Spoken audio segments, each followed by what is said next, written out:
క్రీస్తు యేసు లోకమునకు వచ్చిన వాక్యము నమ్మదగినది, పూర్ణాంగీకారమునకు యోగ్యమైనది. పిల్లరా, ఈ లోకంలోని మానవులందరూ కూడా ఎటువంటి భేదం లేకుండా, విశేషం లేకుండా ప్రతి ఒక్కరూ కూడా పాపం చేసి ఉన్నారని దేవుని వాక్యం బైబిల్ సెలవిస్తుంది.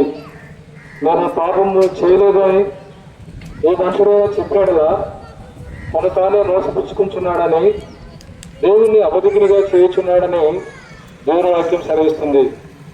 కాబట్టి పిల్లరా, దావీదు రాజు ఇలా సెలవిస్తున్నాడు, నేను పాపంలో పుట్టాను, పాపంలో నా తల్లి నన్ను గర్భం ధరించింది.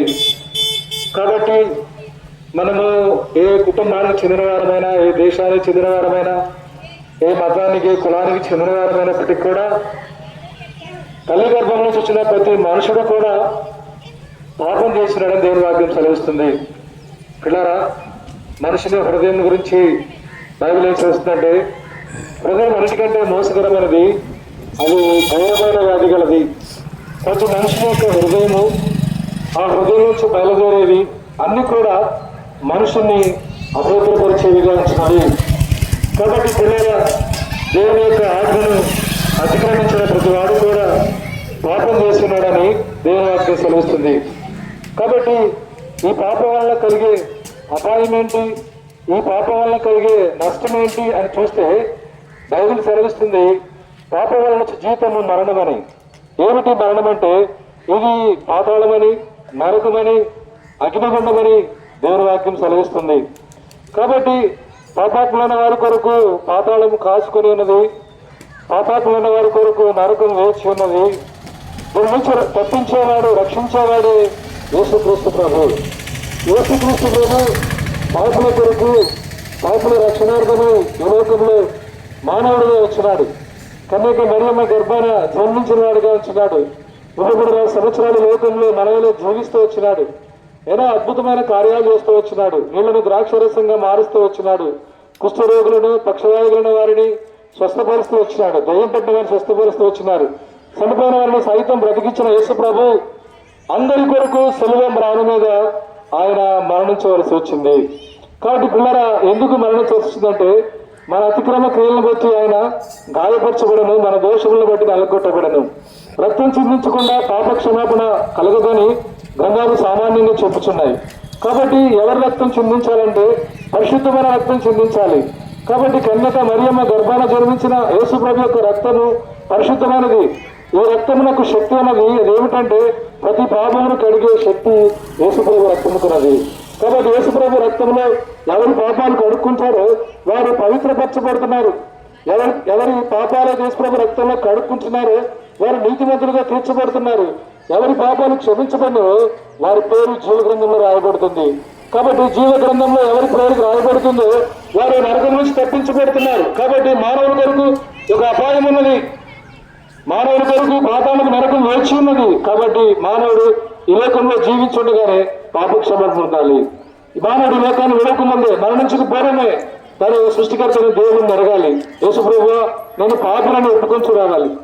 యేసుప్రభువా, నా పాపాలు రక్తంతో కడుగురమ్మని యేసుప్రభు అడిగితే యేసుప్రభు నీ పాపాలు క్షమించేవాడిగా ఉంటాడు, నీ హృదయమును బాగు చేసేవాడిగా ఉంటాడు, నీ ఆత్మకు శాంతిని కలిగించేవాడిగా ఉంటాడు, గొప్ప సమాధానాన్ని, సుప్రసిద్ధమైన మహిమాయుక్తమైన సంతోషాన్ని యేసుప్రభు దయచేసేవాడిగా ఉంటాడు. ఈ లోకంలో ఏమి చేసినా కలగని సంతోషం, ఏమి చేసినా కలగని సమాధానం యేసుప్రభు నామములో ఈ లోక మానవాళికి ఈ గొప్ప సమాధానం అనుగ్రహించబడుతుంది. కాబట్టి యేసుప్రభు నిన్ను ప్రేమిస్తున్నాడు.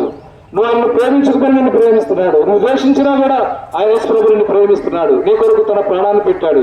ఆయన శిలువలో తన ప్రాణాన్ని అర్పిస్తూ వచ్చినాడు, చనిపోయినాడు, సమాధి చేయబడినాడు, తిరిగి 3వ దినాన పునరుద్ధరణై తిరిగి వచ్చినాడు. దేవుని వాక్యం సెలవుస్తుంది, లేఖనముల ప్రకారం క్రీస్తువుని పాప నిమిత్తమై మృతి చెందను, సమాధి చేయబడిన, లేఖనముల ప్రకారం 3వ దినాన లేపబడిన అని రాయబడింది. నీ పాపముల కొరకు, నా పాపముల కొరకు యేసు ప్రభు చనిపోయాడు, సమాధి చేయబడ్డాడు, మరణాన్ని గెలిచాడు, సమాధిని గెలిచాడు. ఆయన మరణ పురుగు నిలిచిన వాడిగా ఉంటున్నాడు. విజయవంతుడైన యేసుక్రీస్తు ప్రభు నీ కొరకు వేచి ఉన్నాడు. నీ హృదయంలో తరగతి నన్ను నిలుచుడు తడుచున్నాడు. నా కుమారుడు, నీ హృదయం నాకు ఇమ్ము, నేను నీ హృదయంలోకి వస్తాను, నీ హృదయం శుద్ధి చేస్తాను, నీ ఆత్మను కడుగుతాను, పరిశుద్ధపరుస్తాను, నేను నూతనపరుస్తాను. నూతన జీవాన్ని, నూతన మనస్సును, నూతన హృదయాన్ని యేసు ప్రభు ఇచ్చాడు అంటాడు. యేసు నామంలో ఈ గొప్ప రక్షణ ఉన్నది. భూలోకంలో ఆకాశిక నామంలో ఏ నామంలో రక్షణ లేదు, కానీ యేసు నామంలోనే ఈ రక్షణ మీకు దొరుకుతుంది. నేడే అనుకూలమైన సమయం, నేడే రక్షణ కనుము. ఇంకా గొప్ప రక్షణ నువ్వు నిర్లక్ష్యం చేయవద్దు. రేపు ఏం జరుగుతుందో నీకు తెలియదు, నీ మరణం ఎప్పుడో తెలియదు. అయితే నీ ప్రాణము, నీ దేహంలో నీ ప్రాణం ఉండగానే యేసు ప్రభుని రక్షకుడుగా స్వీకరించు. యేసు ప్రభుని క్షమించమని వేడు, యేసు ప్రభుని రక్షిస్తాడు. ప్రభునేశ్వరందు విశ్వాసం ఉంచుము, అప్పుడు నీవు నీ ఇంటి వారిను గొప్ప రక్షణ పొందగలరు. తండ్రి, యేసుక్రీస్తు వారి రక్షణార్థమైన నామాన్ని బట్టి మీకు వందనములు స్తోత్రములు చెల్లిస్తున్నాం. ఈ సాయంకాల సమయంలో వడ్లపూడి గ్రామంలో ఈ విధముగా ప్రభువా వీధుల గుండా పాటల ద్వారా, దేవుని వాక్యము ద్వారా ప్రభు ఆయా స్థలాల్లో ప్రభు ఈ విధంగా పాడుకుంటూ దేవుని వాక్యం చెప్పుకుంటూ రావడానికి మీరు ఇచ్చిన శ్రేష్ఠకరమైన సమయాన్ని బట్టి మీ స్తోత్రాలు.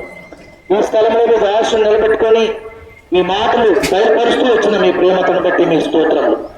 మీ పరిశుద్ధ గ్రంథం బైబిల్లో చెప్పబడిన ప్రకారం మీరు సర్వలోకానికి వెళ్ళి సర్వ సృష్టికి సువార్తను ప్రకటించమని చెప్పిన ప్రకారం సాయంకాల గడియల్లో ఈ స్థలంలో మీ దాసులు నిలబెట్టుకుని మీరు తీసుకొచ్చిన అమూల్యమైన విలువైన మాటల కొరకై స్తోత్రములు. ఎవరైతే దగ్గరగా ఉండి దూరంగా ఉండి ఈ మాటలు విని వారు ఉన్నారు, వారి హృదయంలో లోతైన కార్యము జరిగించండి. మీరే యేసుక్రీస్తు వారని, మీరే ప్రభువు అని, నిజ రక్షకుడని వారు కూడా అంగీకరించి మీ అందరూ ఆనందించులో సంతోషించులో మీరే సహాయం చేయమని మీకు యేసుక్రీస్తు వారి మహిమల నామములో స్తుతించి ప్రార్థిస్తున్నాం తండ్రి.